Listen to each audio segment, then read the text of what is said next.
ನಮಸ್ಕಾರ ಸ್ನೇಹಿತರೆ. ಪ್ರತಿ ಗುರುವಾರದಂದು ನಡೆಯುವ ನಿಜ ರೂಪ ದರ್ಶನಂ ಕಾರ್ಯಕ್ರಮದಲ್ಲಿ ಸ್ವಾಮಿಯ ವಿಗ್ರಹವನ್ನು ಬೆಳ್ಳಿಯ ಮರದ ಕೊರಡನ್ನು ತೇದಿದ ಲೇಪನದಿಂದ ಅಲಂಕರಿಸಲಾಗುತ್ತದೆ. ಕಾರ್ಯಕ್ರಮದ ಬಳಿಕ ಒಣಗಿದ ಈ ಲೇಪನವನ್ನು ಸಿಪ್ಪೆಯಂತೆ ತೆಗೆದು ನಿವಾರಿಸಿದಾಗ ಒಳಭಾಗದಲ್ಲಿ ಲಕ್ಷ್ಮಿಯ ಚಿತ್ರದ ಬಿಂಬವಿರುವುದು ಗೋಚರಿಸುತ್ತದೆ ಎಂಬುದೇ ವಿಸ್ಮಯ ಸ್ನೇಹಿತರೆ. ಇದು ಕೆಲವರಿಗೆ ವಿಚಿತ್ರ ಅನಿಸಬಹುದು, ಇನ್ನು ಕೆಲವರಿಗೆ ವಿಸ್ಮಯ ಅನಿಸಬಹುದು. ಆದರೆ ಇದು ವಿಚಿತ್ರನೂ ಅಲ್ಲ, ವಿಸ್ಮಯನೂ ಅಲ್ಲ. ಪ್ರತಿ ಗುರುವಾರ ನಡೆಯುವ ವಿಶೇಷವಾದ ಸತ್ಯ ಘಟನೆ ಇದು. ಜಗತ್ತಿನ ಅತ್ಯಂತ ಶ್ರೀಮಂತ ದೇವರು ಎಂಬ ಹೆಗ್ಗಳಿಕೆ ತಿರುಪತಿಯ ವೆಂಕಟೇಶ್ವರ ದೇವಸ್ಥಾನಕ್ಕಿದೆ. ಅತಿ ಹೆಚ್ಚು ಭಕ್ತಾದಿಗಳನ್ನು ಸೆಳೆಯುವ ಸುಕ್ಷೇತ್ರ ತಿರುಮಲ. ಬಾಲಾಜಿ ಅಥವಾ ವೆಂಕಟೇಶ್ವರನು ಮಹಾವಿಷ್ಣುವಿನ ಅವತಾರವಾಗಿದೆ. ತಿರುಮಲ ತಿರುಪತಿ ಸುತ್ತಲಿರುವ 7 ಬೆಟ್ಟಗಳನ್ನು ಸಪ್ತಗಿರಿ ಎಂದು ಕರೆಯಲಾಗುತ್ತದೆ. ಈ 7 ಬೆಟ್ಟಗಳು ಶೇಷನಾಗನ 7 ಹೆಡೆಗಳು ಎಂದು ನಂಬಲಾಗಿದೆ. 7ನೇ ಬೆಟ್ಟವಾದ ವೆಂಕಟಾದ್ರಿಯಲ್ಲಿ ಶ್ರೀ ವೆಂಕಟೇಶ್ವರನ ಸನ್ನಿಧಿ ಇದೆ. 11ನೇ ಶತಮಾನದಲ್ಲಿದ್ದ ಸಂತ ರಾಮಾನುಜರು ತಿರುಪತಿಯ ಸಪ್ತಗಿರಿಯನ್ನೇರಿದಾಗ ಅಲ್ಲಿ ಭಗವಾನ್ ಶ್ರೀನಿವಾಸರು ಅವರಿಗೆ ದರ್ಶನ ನೀಡಿದೆ ಎಂಬ ಪ್ರತೀತಿ ಇದೆ. ಇಲ್ಲಿ ವೈಕುಂಠ ಏಕಾದಶಿಯ ದಿನ ಸ್ವಾಮಿಯ ದರ್ಶನ ಪಡೆದರೆ ಎಲ್ಲ ಪಾಪಗಳು ಕಳೆದು ಹೋಗುತ್ತವೆ ಎಂದು ಭಕ್ತರು ನಂಬುತ್ತಾರೆ. ಅದಲ್ಲದೆ ಇಹಲೋಕ ತ್ಯಜಿಸಿದ ಬಳಿಕ ಮೋಕ್ಷ ಪ್ರಾಪ್ತಿಯಾಗುತ್ತದೆ ಎಂದು ಕೂಡ ಹೇಳಲಾಗುತ್ತದೆ. ದೇವಾಲಯದ ದೈವವಾದ ವೆಂಕಟೇಶ್ವರ ವಿಷ್ಣುವಿನ ಒಂದು ಅವತಾರ. ಬಾಲಾಜಿ, ಗೋವಿಂದ ಮತ್ತು ಶ್ರೀನಿವಾಸ ವೆಂಕಟೇಶ್ವರ ಇತರ ಹೆಸರುಗಳಿಂದ ಇಲ್ಲಿ ಕರೆಯಲಾಗುತ್ತದೆ. ತಿರುಪತಿ ಬಳಿ ಇರುವ ತಿರುಮಲ ಬೆಟ್ಟದ ತುದಿಯಲ್ಲಿರುವ ಈ ದೇವಸ್ಥಾನ ಒಂದು ಅತ್ಯಂತ ಪ್ರಾಚೀನ ದೇವಾಲಯವಾಗಿದ್ದು ಹೆಚ್ಚಿನ ಸಂಖ್ಯೆಯಲ್ಲಿ ಭಕ್ತರನ್ನು ಆಕರ್ಷಿಸುವ ಮತ್ತು ಭಾರತದಲ್ಲೇ ಅತಿ ಹೆಚ್ಚು ದೇಣಿಗೆಯನ್ನು ದಾನ ರೂಪದಲ್ಲಿ ಸ್ವೀಕರಿಸುವ ದೇವಾಲಯವಾಗಿದೆ. ನಾನು ಮೊದಲೇ ಹೇಳಿದ ಹಾಗೆ ಪ್ರತಿ ಗುರುವಾರದಂದು ನಡೆಯುವ ನಿಜ ರೂಪ ದರ್ಶನಂ ಕಾರ್ಯಕ್ರಮದಲ್ಲಿ ಸ್ವಾಮಿಯ ವಿಗ್ರಹವನ್ನು ಬಿಳಿಯ ಮರದ ಕೊರಡನ್ನು ತೇದಿದ ಲೇಪನದಿಂದ ಅಲಂಕರಿಸಲಾಗುತ್ತದೆ.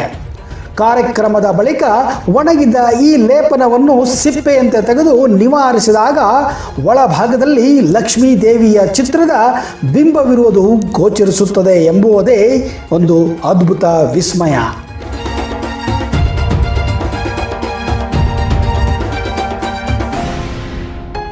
ಶ್ರೀನಿವಾಸನ ಪೂರ್ತಿ ವಿಗ್ರಹ ಸಂಪೂರ್ಣವಾಗಿ ಸ್ವಯಂ ಉದ್ಭವ ಮೂರ್ತಿಯಾಗಿದೆ. ಇದನ್ನು ಯಾರೂ ಕೂಡ ಸ್ಥಾಪನೆ ಮಾಡಿಲ್ಲ. ಹಿಂದೆ ಶ್ರೀನಿವಾಸ ಹುತ್ತದಲ್ಲಿರುವಾಗ ಸಾಕ್ಷಾತ್ ಶಿವ ಹಸುವಿನ ರೂಪದಲ್ಲಿ ಬಂದು ಹಾಲುಣಿಸುತ್ತಾನೆ.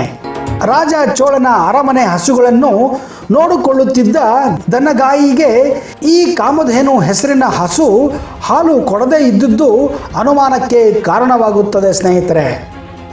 ಒಂದು ದಿನ ಹಸುವನ್ನೇ ಮೆರೆಯಿಂದ ಹಿಂಬಾಲಿಸಿಕೊಂಡು ದನಗಾಯಿ ಹೋಗುತ್ತಾನೆ.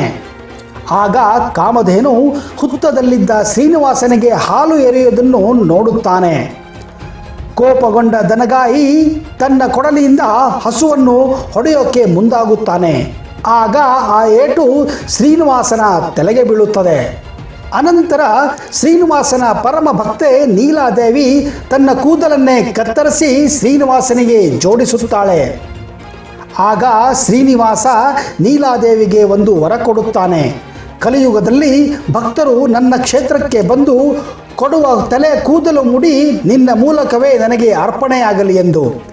ಈಗಲೂ ಭಕ್ತರು ಕೊಡುವ ತಲೆ ಮುಡಿ ನೀಲಾದೇವಿಯ ಮೂಲಕವೇ ಪರಮಾತ್ಮನಿಗೆ ಸಮರ್ಪಣೆಯಾಗುತ್ತದೆ ಎಂಬುವ ಪುರಾಣದಲ್ಲಿ ಹೇಳಲಾಗುತ್ತದೆ. ಹೀಗೆ ನೀಲಾದೇವಿ ಜೋಡಿಸಿದ ತಲೆಗೂದಲೇ ಈಗಲೂ ಪರಮಾತ್ಮನ ಹಿಂಭಾಗದ ತಲೆಯಲ್ಲಿದೆ. ದೇವಸ್ಥಾನದ ಪ್ರಾರಂಭದ ಮಹಾದ್ವಾರ ಬಲಗಡೆ ಶ್ರೀ ವೆಂಕಟೇಶ್ವರ ಸ್ವಾಮಿಯ ತಲೆಯ ಮೇಲೆ ಹೊಡೆದ ಗಾಯ ಈಗಲೂ ಕಾಣುತ್ತದೆ. ಈ ಕಾರಣದಿಂದಲೇ ವೆಂಕಟೇಶ್ವರ ಸ್ವಾಮಿಗೆ ತಲೆಗೆ ಗಂಧವನ್ನು ಹಚ್ಚುವ ಸಂಪ್ರದಾಯ ಕೂಡ ನಡೆದುಕೊಂಡೇ ಬಂದಿದೆ. ಇಂತಹ ಅನೇಕ ಅಚ್ಚರಿಯ ಸಂಗತಿಗಳು ಈ ದೇವಾಲಯದಲ್ಲಿ ಅಡಗಿದೆ ಸ್ನೇಹಿತರೆ.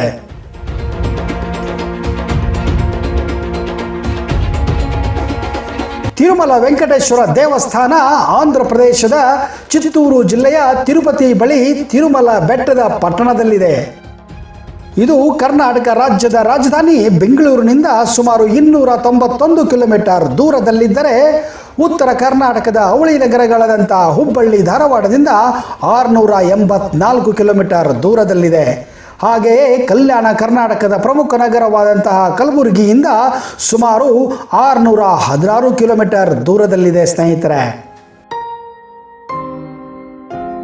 ಈ ಬೆಟ್ಟವು 7 ಶಿಖರಗಳನ್ನು ಒಳಗೊಂಡಿದೆ. ಅದು ಆದಿಶೇಷನ ತಲೆಯನ್ನು ಪ್ರತಿನಿಧಿಸುತ್ತದೆ ಎಂದು ಹೇಳಲಾಗುತ್ತದೆ. ಈ 7 ಶಿಖರಗಳೆಂದರೆ ಶೇಷಾದ್ರಿ, ನೀಲಾದ್ರಿ, ಗರುಡಾದ್ರಿ, ಅಂಜನಾದ್ರಿ, ವೃಷಭಾದ್ರಿ, ನಾರಾಯಣಾದ್ರಿ ಮತ್ತು ವೆಂಕಟಾದ್ರಿ ಎಂದು ಕರೆಯಲಾಗುತ್ತದೆ. ಅದಕ್ಕೆ ಇದನ್ನು ಇಂಗ್ಲಿಷರು 7 ಹಿಲ್ಸ್ ಟೆಂಪಲ್ ಎಂದೇ ಕರೆಯುತ್ತಿದ್ದರು.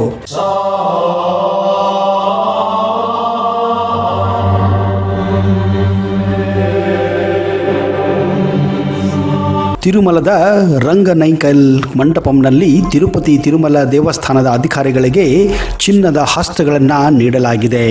ದಾನ ನೀಡಿದವರ ವಿವರವನ್ನು ರಹಸ್ಯವಾಗಿ ಇಡಲಾಗಿದೆ. ಹೌದು ಸ್ನೇಹಿತರೆ, ಈ ರಹಸ್ಯಮಯ ವಿಷಯದ ಬಗ್ಗೆ ಸಂಪೂರ್ಣವಾಗಿ ವಿವರಣೆ ಕೊಡ್ತಾ ಇದ್ದೀನಿ.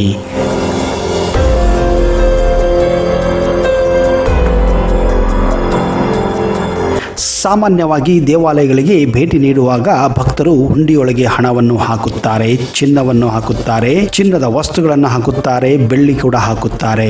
ಹೀಗೆ ಮಾಡುವುದರ ಮೂಲಕ ಕೆಲವರು ತಮ್ಮ ಹರಕೆಗಳನ್ನು ತೀರಿಸಿಕೊಳ್ಳುತ್ತಾರೆ. ಈಗ ದಕ್ಷಿಣ ಭಾರತದ ಶ್ರೀಮಂತ ದೇವಾಲಯಗಳಲ್ಲಿ ಒಂದಾದ ತಿರುಪತಿಗೆ ಅತಿ ದೊಡ್ಡ ದಾನವೊಂದು ಬಂದಿದೆ. ತಿರುಪತಿ ಶ್ರೀ ವೆಂಕಟೇಶ್ವರ ಸ್ವಾಮಿಗೆ ಚಿನ್ನದಿಂದ ತಯಾರಾದಂತಹ ಸುಮಾರು 3 ಕೋಟಿ ರೂಪಾಯಿ ಮೌಲ್ಯದ ಕಟಿಹಸ್ತ, ವರದ ಹಸ್ತವನ್ನು ವ್ಯಕ್ತಿಯೊಬ್ಬರು ದಾನವಾಗಿ ನೀಡಿದ್ದಾರೆ. ಇವುಗಳನ್ನು ಶ್ರೀಗಳ ದರ್ಶನ ಪಡೆದ ದಾನಿ ಸ್ವಾಮಿಗೆ ಉಡುಗೊರೆ ರೂಪದಲ್ಲಿ ನೀಡಲಾಯಿತು.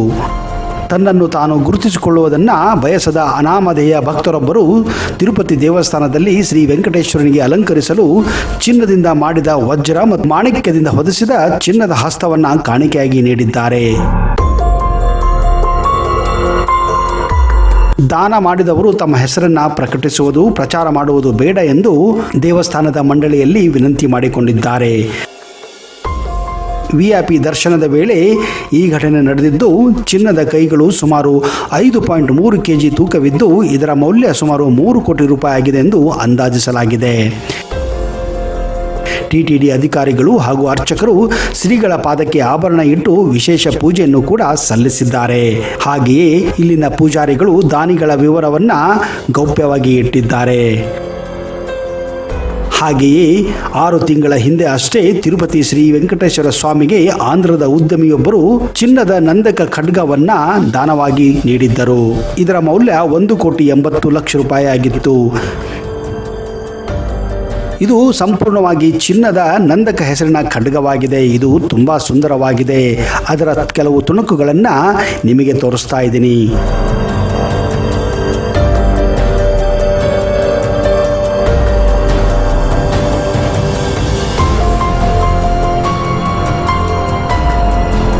ಎಲ್ಲರ ಮೇಲೂ ಆ ತಿರುಪತಿ ತಿಮ್ಮಪ್ಪನ ಆಶೀರ್ವಾದ ಇರಲಿ ಎಂದು ಈ ವಿಡಿಯೋನ ಇಲ್ಲಿಗೆ ಮುಗಿಸ್ತಾ ಇದ್ದೀನಿ. ಅಲ್ಲಿಯವರೆಗೆ ಜೈ ಹಿಂದ್, ಜೈ ಕರ್ನಾಟಕ ಆ್ಯಂಡ್ ಟೇಕ್ ಕೇರ್.